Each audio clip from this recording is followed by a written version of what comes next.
The economic freedom fighters are demonstrating ahead of the budget speech. The EFF is one of those opposed to the International Monetary Fund and World Bank loans to bail out the country's economy.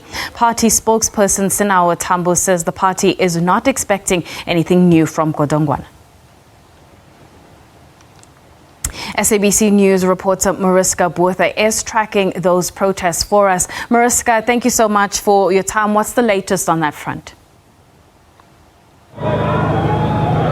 Good afternoon to you. Yes, you are just in time to see as, a very, very sizable group of EFF members are starting to get up, to get going. This is the biggest protest I've seen in Cape Town since COVID-19's inception. And at one stage, I counted 7 buses of EFF supporters being bussed in here to join in the protest march.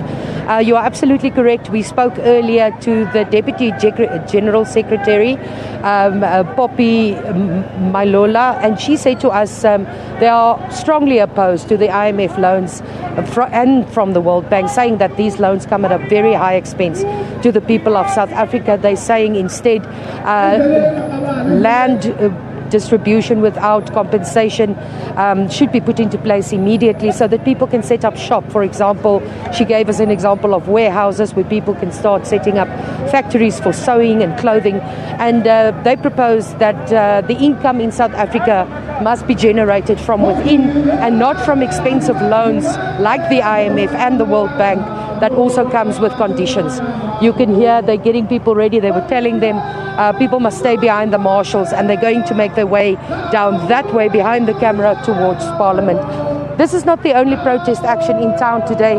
The South African Municipal Workers Union also took a turn just a little bit earlier that way towards the Civic Centre, from where they will also make their way to Parliament.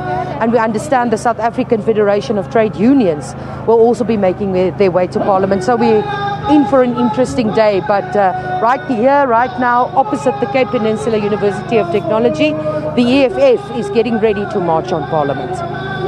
Mariska, thank you so much. Of course, we will catch up with Mariska a little bit later on.